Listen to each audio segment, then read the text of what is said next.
सर्वप्रथम मैं राहुल राव सिंह का हार्दिक स्वागत करता हूँ। दोस्तों, आज मैं महाभारत के कुछ श्रापों के बारे में बात करूंगा। ये श्राप न होते तो कुछ और ही होती महाभारत की कहानी।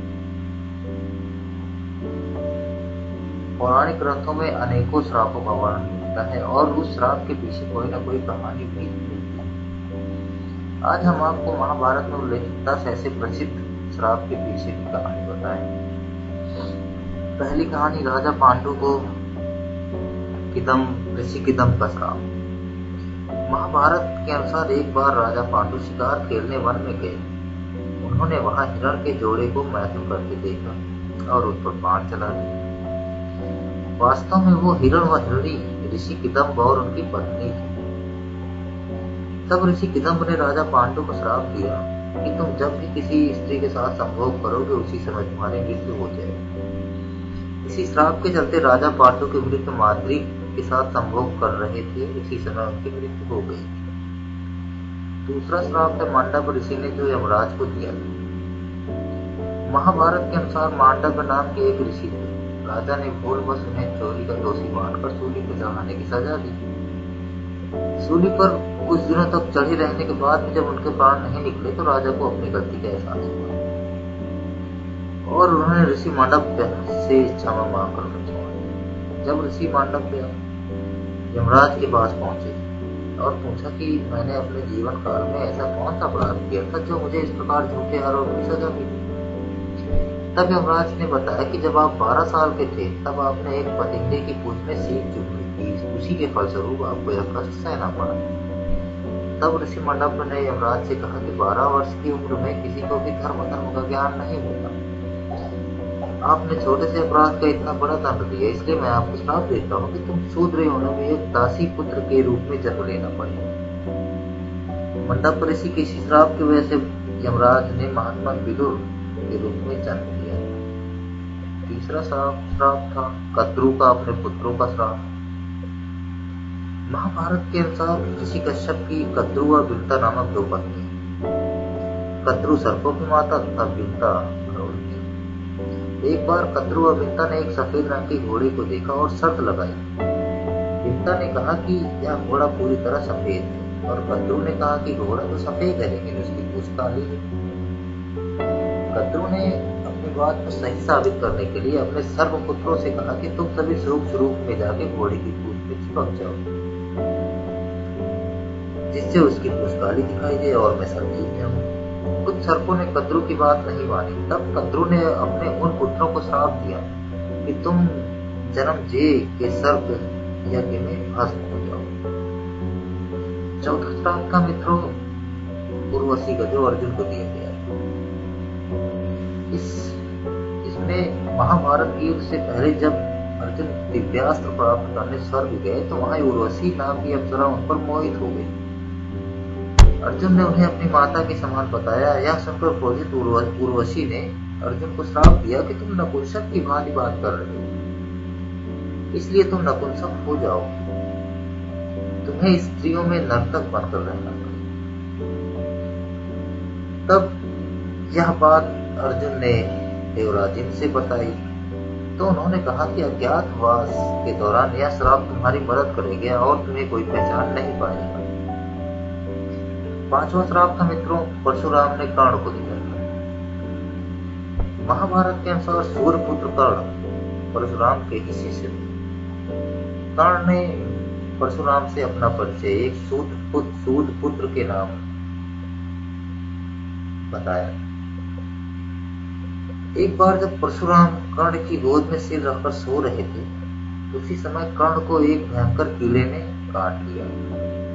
गुरु की नींद में विघ्न न आए यही सोचकर दर्द सहते रहे कर्ण, लेकिन परशुराम को नींद से नहीं उठाया। नींद से उठने पर जब परशुराम ने ये देखा तो वह समझ गए कि कर्ण कोई सूद पुत्र नहीं बल्कि क्षत्रिय है। तब क्रोधित परशुराम ने कर्ण को श्राप दिया कि तुम मेरी सिखाई हुई शस्त्र विद्या कि जब तुम्हें सबसे अधिक आवश्यकता होगी उस समय तुम वह भूल जाओ। छठा श्राप था मित्रों, युधिष्ठिर ने स्त्री जाति को दिया था। इसके पीछे भी एक कहानी। महाभारत के शांति पर्व के अनुसार युद्ध समाप्त होने के बाद जब कुंती ने युधिष्ठिर को बताया कि कर्ण तुम्हारा भाई है, तो पांडवों को बहुत दुख हुआ। तब युधिष्ठिर ने विधि विधान पूर्वक कर्ण का अंतिम संस्कार किया। माता कुंती ने जब पांडवों को कर्ण के जन्म का रहस्य बताया तो शोक में आकर युधिष्ठिर ने संपूर्ण जाति को ही श्राप दे डाला कि आज से कोई भी स्त्री गुप्त बात छिपाकर नहीं रख सकती, जिसका असर हमें आज भी दिखता है। महर्षि वशिष्ठ का वसुओं को श्राप। महाभारत के अनुसार भीष्म पितामह पूर्व जन्म में अष्टवसुओं में से एक थे। एक बार इन अष्टवसुओं ने ऋषि वशिष्ठ की गाय का बलपूर्वक अपहरण कर लिया। जब ऋषि को इस बात का पता चला तो उन्होंने अष्टवसुओं को श्राप दिया कि तुम आठों वसुओं की मृत्यु लोक में मानव के रूप में जन्म लोगे और आठवें वसु को राज और स्त्री आदि सुखों से वंचित रहना पड़ेगा। और वही आठवें वसु थे भीष्म पितामह, जिन्हें राज और स्त्री दोनों से आजीवन वंचित रहना पड़ा। आठवां श्राप है मित्रों श्री कृष्ण का अश्वत्थामा को। महाभारत के अंत समय में जब अश्वत्थामा ने धोखे से पांडव पुत्रों का वध कर दिया, तब पांडव भगवान श्री कृष्ण के साथ अश्वत्थामा का पीछा करते हुए महर्षि वेद व्यास के आश्रम तक पहुंच गए। जब अश्वत्थामा ने पांडवों पर ब्रह्मास्त्र से वार किया तो ये देख अर्जुन ने भी अपना ब्रह्मास्त्र छोड़ा। महर्षि वेद ने दोनों ब्रह्मास्त्रों को आपस में टकराने से रोक लिया और अपने अपने ब्रह्मास्त्र वापस लेने के लिए कहा। तब अर्जुन ने अपना ब्रह्मास्त्र वापस ले लिया, लेकिन अश्वत्थामा को यह विद्या नहीं आई।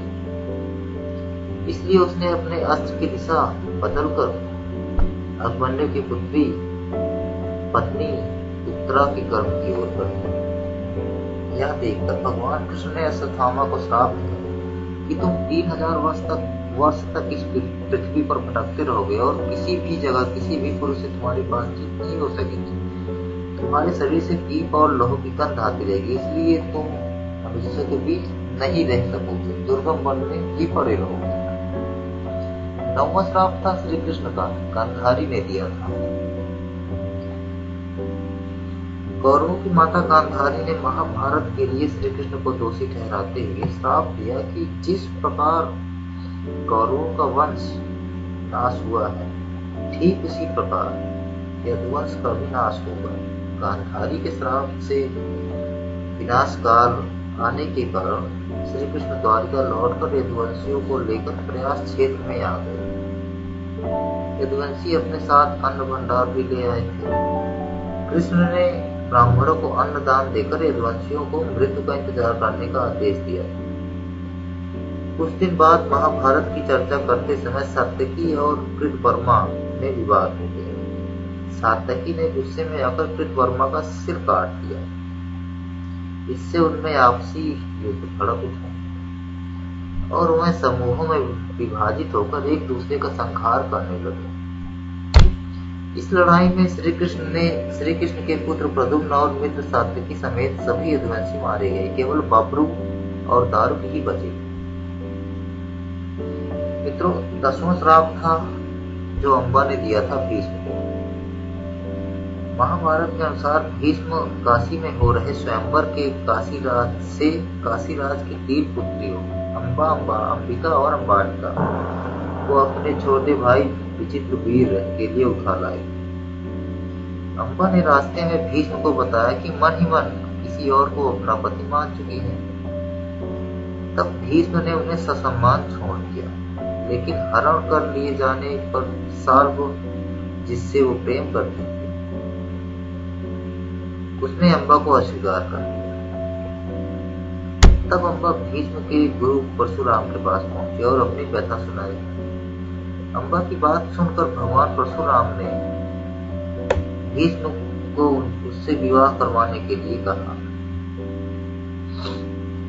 लेकिन ब्रह्मचारी होने के कारण भीष्म ने ऐसा करने से इनकार कर दिया।